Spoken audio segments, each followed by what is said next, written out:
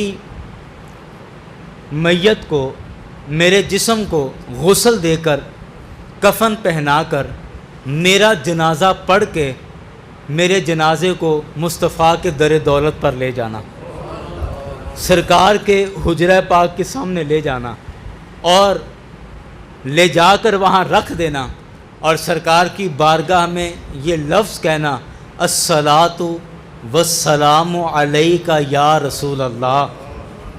یہ الفاظ جو صلاۃ والسلام کے ہیں یہ حضرت ابو بکر نے ہمیں دیے ہیں. ہاں جی، الصلاۃ والسلام علیک یا رسول اللہ ھذا ابو بکر. مصطفیٰ کی بارگاہ میں عرض کرنا کہ یا رسول اللہ یہ آپ پر صلاۃ والسلام ہو، یہ ابو بکر ہیں، آپ کے پہلو میں آنا چاہتے ہیں. آئے ہائے، جس طرح غار میں آپ نے اپنا قرب عطا کیا، یا رسول اللہ ابو بکر مزار میں بھی چاہتا ہے کہ آپ کا قرب مل جائے. حضرت ابو بکر کہتے ہیں کہ اگر میرے مصطفیٰ کے حجرہ پاک کا دروازہ خود بخود کھل جائے یا تم کوئی نشانی یا علامت دیکھو کہ سرکار کی طرف سے اجازت مل گئی ہے تو مجھے مصطفیٰ کے پہلو میں دفن کر دینا، اور اگر کوئی نشانی یا کوئی جواب نہ آئے تو مجھے مسلمانوں کے قبرستان کے اندر دفن کر دینا. اور اب دیکھیں ایک ایک لفظ پہ غور کیجئے گا.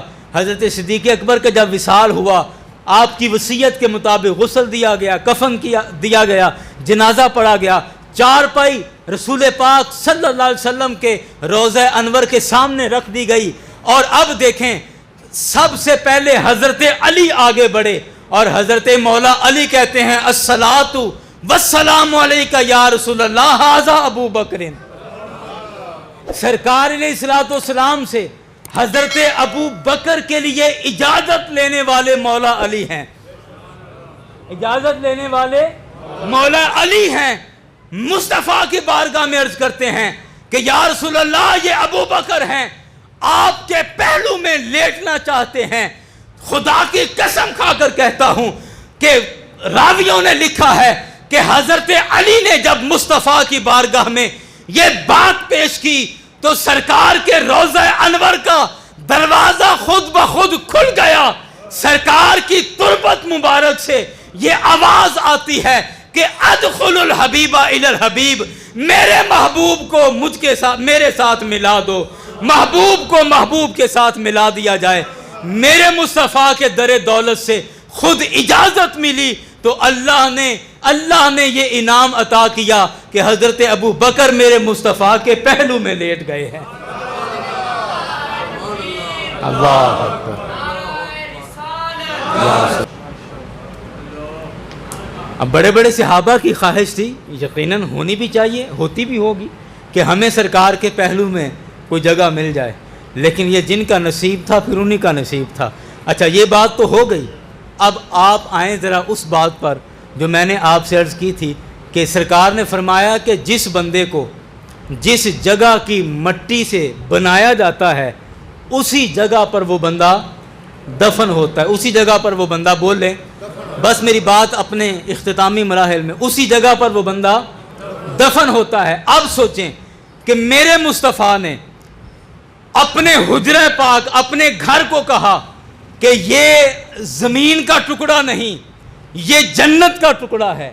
یہ نہیں ایسے نہیں، یہ جنت کا ٹکڑا ہے. اور میرے آقا اسی جگہ پر جلوہ فرما ہیں جو جگہ زمین کا حصہ نہیں بلکہ جنت کا ٹکڑا ہے. اور اسی جگہ پر ابو بکر بھی آرام فرما ہیں جو زمین کا حصہ نہیں بلکہ جنت کا ٹکڑا ہے. تو بات کیا سمجھ آئی کہ میرے رب نے جب ابو بکر کا جسم بنانا چاہا تو حضرت ابو بکر کے جسم کے لیے زمین سے مٹی نہیں لی گئی بلکہ جنت کی مٹی سے ابو بکر کا وجود بنایا ہے. نعرہ رسالت، یا رسول اللہ، نعرہ رسالت، یا رسول اللہ. نعرہ حیدری. حضرت ابو بکر کے خمیر کو جب تیار کیا گیا، آپ کے وجود کو جب تیار کیا گیا، تو جس مٹی کا استعمال کیا گیا وہ مٹی زمین کی مٹی نہیں تھی، وہ مٹی بھی جنت کی مٹی تھی جس سے رب کائنات نے ابو بکر کا وجود تیار کیا ہے. اچھا، ایک تو نسبت ہو گئی جنت کی مٹی کی، اور دوسری نسبت کیا ہے؟ دوسری نسبت یہ ہے کہ وہاں میرے آقا بھی جلوہ فرما ہیں. تو بات کیا سمجھ آئی کہ زمین کے جنت کے جس حصے سے مٹی لے کر میرے مصطفیٰ کا وجود بنایا گیا تھا، جنت کے اسی حصے سے ابو بکر کا وجود بنایا گیا. اللہ اکبر، اللہ اکبر.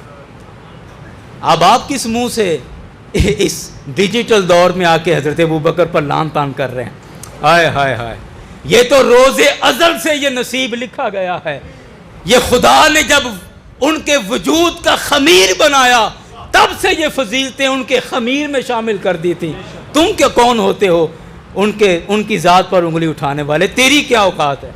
ہائے ہائے ہائے، کس پر اعتراض کر رہے ہو؟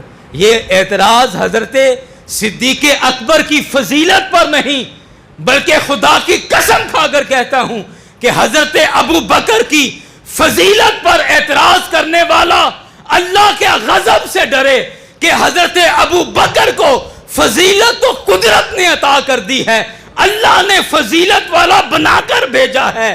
تو حضرت ابو بکر کی ذات پر انگلی اٹھانے والا اپنے انجام سے ڈرے کہ کہیں وہ بے ایمان ہو کر نہ مرے. کیوں کہ اس نے اس ذات پر انگلی اٹھائی ہے کہ جس کو اللہ نے خود فضیلتیں دے کر بھیجا ہے. تو حضرت ابو بکر کی ذات پر انگلی اٹھانا گویا کہ رب کی قدرت پر اعتراض کرنا ہے، رب کی قدرت پر اعتراض کرنا ہے، کیونکہ رب کی قدرت نے یہ پسند کیا کہ ابو بکر کا بھی وجود اسی مٹی سے بنے کہ جس مٹی سے محمد مصطفیٰ کے جسد اطہر کو بنایا گیا ہے. اللہ اکبر، اللہ اکبر. یاران گرامی، میں اپنی بات ختم کر رہا ہوں ان الفاظ کے ساتھ کہ حضرت صدیق اکبر، وہی جملہ جہاں سے میں نے بات شروع کی تھی کہ حضرت صدیق اکبر وہ ہستی ہیں کہ کائنات کا ہر مومن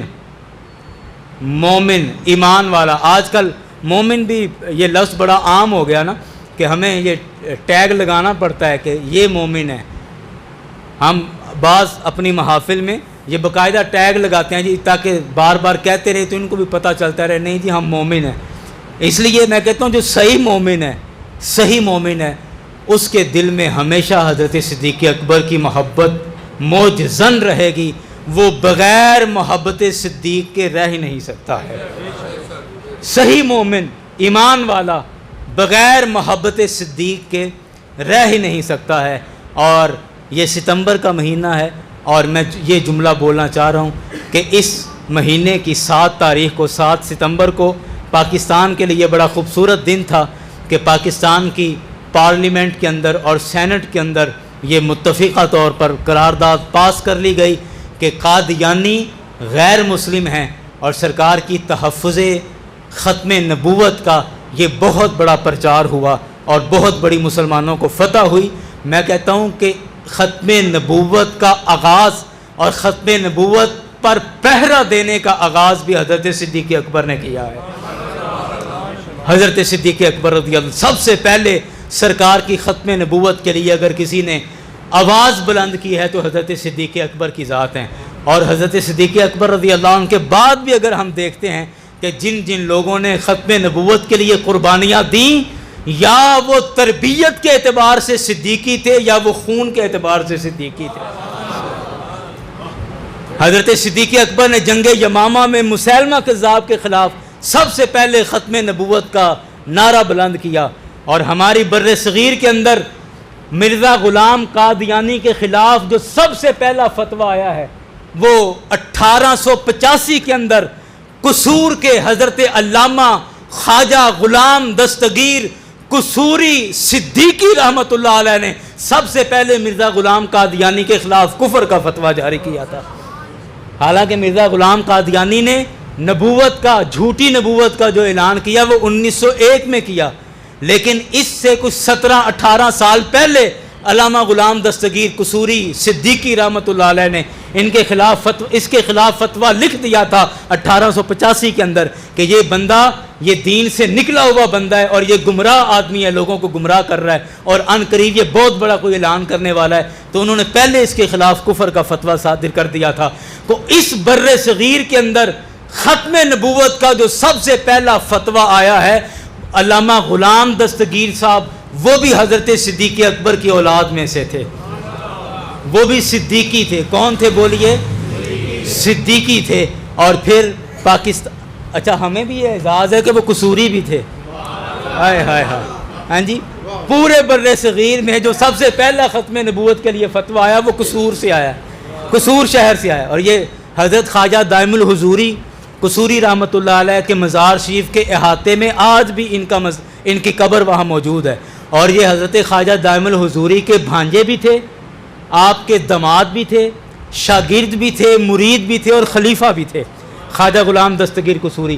سب سے پہلے انہوں نے کفر کا فتویٰ لگایا مرزا غلام قادیانی پر، اور ختم نبوت کے تحفظ کے لیے انہوں نے اپنی آواز بلند کی۔ اور پھر اور تھوڑا آگے آئیے، پاکستان بن گیا۔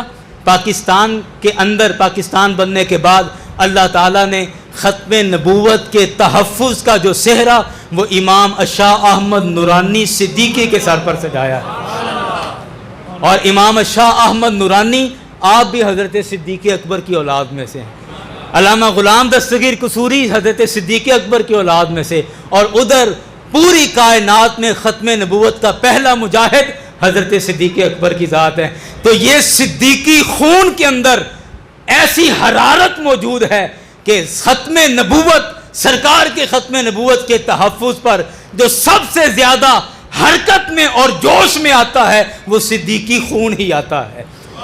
اس لیے میں نے عرض کی کہ سرکار کی ختم نبوت پر ہمیشہ انہی لوگوں نے پہرا دیا جو خونی اعتبار سے صدیقی تھے یا تربیت کے اعتبار سے صدیقی تھے، انہوں نے ہمیشہ سرکار کی ختم نبوت پر پہرا دیا۔ اللہ تعالی ہمیں سیدنا صدیق اکبر کی ذات سے محبت کی توفیق عطا فرمائے، اور جس طرح اپنے ختم نبوت کا کام کیا اللہ تعالی ہم سب کو سرکار کی ختم نبوت کا پہرا دینے کی توفیق عطا فرمائے۔ وما علینا